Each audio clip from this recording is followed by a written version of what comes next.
నిన్న కాక మొన్న మనందరం చూసాం. నిర్మలా సీతారామన్ గారు బడ్జెట్ ప్రవేశపెట్టారు. ఈ బడ్జెట్లో ఆంధ్ర రాష్ట్ర ప్రజలు ఏదో ఆశించారు, చాలా ఆశించారు. ఇంకా ఏముంది, ఆంధ్ర రాష్ట్రంలో ప్రధానమైన పార్టీ అయిన తెలుగుదేశం పార్టీ యొక్క సపోర్టుతోనే కేంద్ర ప్రభుత్వం నిలబడి ఉంది కాబట్టి ఈ రాష్ట్రానికి పెద్దపీట వేస్తారనుకున్నారు. వాస్తవానికి భ్రమలు కల్పించడం తప్పితే ఈ రాష్ట్రానికి నిర్దిష్టంగా ఎటువంటి హామీలు ఈ బడ్జెట్లో ఇవ్వలేదు. పేర్కొన్న 15,600 కోట్లు కూడా అప్పు, వివిధ ఆర్థిక సంస్థల ద్వారా అప్పు ఇప్పించే ఏర్పాటుకి చేస్తామన్నారు తప్పితే, అలాగే పోలవరం ప్రాజెక్టు మేము చూసుకుంటామన్నారు. ఏం చూసుకుంటారో, పోలవరం ప్రాజెక్టుకు సంబంధించి నిర్వాసితులకు సంబంధించి నిర్దిష్టంగా ఇన్ని వేల కోట్ల రూపాయలు ఇస్తాము ఈ సంవత్సరము. ఈరోజు పోలవరం ప్రాజెక్టు ముందుకెళ్లడంలో నిర్వాసితులకు రిహాబిలిటేషన్ కల్పించడంలోనూ నష్టపరిహారం ఇవ్వడంలోనూ ప్రధానమైన జాప్యం జరుగుతున్నది. నిర్వాసితుల సమస్యను అడ్రస్ చేయకుండా పోలవరం ప్రాజెక్టు ముందుకెళ్లే అవకాశం లేదు. ఆ విషయంలో నిర్దిష్టమైన హామీ కానీ ప్రతిపాదన కానీ బడ్జెట్ కేటాయింపులు కానీ ఏమీ లేని పరిస్థితి చూసాము. ఇక విశాఖపట్నం స్టీల్ ప్లాంట్ గురించి ఒక్క మాట లేదు. విశాఖపట్నం స్టీల్ ప్లాంట్ ప్రైవేటైజేషన్ని మేము చేయము అనే మాట ఈ బడ్జెట్లో లేదు.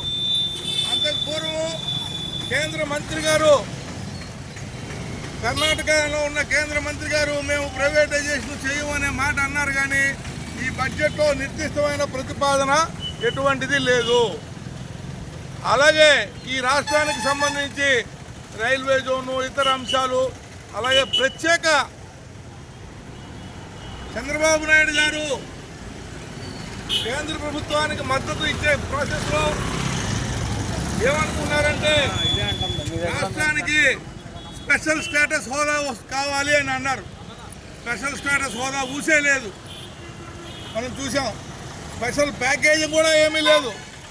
కాబట్టి ఈరోజు కేంద్ర ప్రభుత్వ బడ్జెట్ ఏ రకంగా ఉందంటే, కార్పొరేట్ సంస్థలకి, ఫారిన్ కంపెనీస్కి కార్పొరేట్ ట్యాక్స్ 5% తగ్గించారు.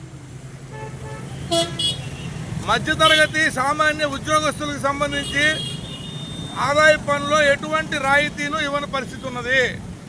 చాలామంది చాలా ఆశించారు, ఇన్కమ్ ట్యాక్స్లో రాయితీలు వస్తాయి, స్టాండర్డ్ డిడక్షన్ పెంచుతారని అనేక ఊహించారు. అంటే సామాన్య మధ్యతరగతి ప్రజలు ఆశించిన ఎటువంటి ఉపయోగకరమైన ప్రయోజనాలు కానీ ఈ బడ్జెట్లో ప్రతిపాదనలు లేవు. కాబట్టి ఈ బడ్జెట్ని ఈరోజు సిపిఎం పార్టీ తరఫున మనందరూ this is anti people budget, ప్రజలకు అనుకూలమైన బడ్జెట్ కాదు. బడ్జెట్లో ప్రజలకు అనుకూలమైన ప్రతిపాదనలు చేర్చాలని, కాబట్టి ఈ బడ్జెట్ని సిపిఎం పార్టీ తరఫున ఈరోజు మేము ఈ రాష్ట్ర ప్రభుత్వానికి, ఈ రాష్ట్రంలో ఉన్న ప్రధానమైన పార్టీకి, ఈ రెండు పార్టీలు తెలుగుదేశం పార్టీ అలాగే ప్రధాన ప్రతిపక్షమైన వైఎస్ఆర్ కాంగ్రెస్ పార్టీ రెండు కూడా ఈరోజు ఈ బడ్జెట్ని పార్లమెంట్లో సమర్థించే పరిస్థితి కనబడుతోంది. నిన్న ఒక పక్కన ఢిల్లీలో జగన్మోహన్ రెడ్డి గారు ధర్నా చేసి ఆయన మీద దాడులు చేస్తున్నారు, మా పార్టీ కార్యకర్తలు చంపుతున్నారన్నారు.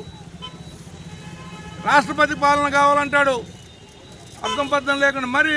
కానీ రేపొద్దున మొన్న మనం చూసాం పార్లమెంట్లో ఆ రోజు సపోర్ట్ చేసిన పరిస్థితి. రాజ్యసభ మెంబర్స్ అందరూ కూడా ఈరోజు మొన్న నరేంద్ర మోడీ గారికి సపోర్ట్ చేశారు. గతంలో ఏ విధమైన పరిస్థితి ఉందో ఇప్పుడు కూడా మరలా రెండు పార్టీలు కూడా కేంద్రంలో బీజేపీ పార్టీని సపోర్ట్ చేసే పరిస్థితి ఉన్నది.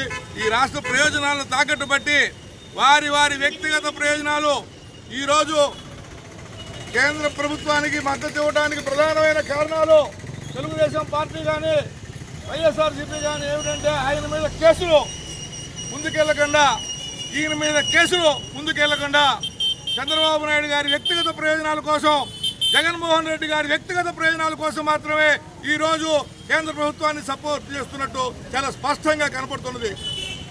బడ్జెట్లో ఇంత అన్యాయం జరిగినప్పటికీ కూడా చంద్రబాబు నాయుడు గారు కానీ ఆయన మంత్రులు కానీ బ్రహ్మాండంగా రాష్ట్రానికి ప్రయోజనాలు ఇచ్చారని చెప్తున్నారు. ఇంతకంటే పచ్చి అబద్ధము దుర్మార్గం మరొకటి లేదు. కాబట్టి ఈ బడ్జెట్ ప్రతిపాదనని ఖండిస్తూ రెండు పార్టీలు రాష్ట్రంలో బడ్జెట్ని వ్యతిరేకించాలని, బడ్జెట్ పైన ఆమోదం తెలపకూడదని సిపిఎం పార్టీ నూజివీడు పట్టణ కమిటీ తరఫున మేము డిమాండ్ చేస్తున్నాం.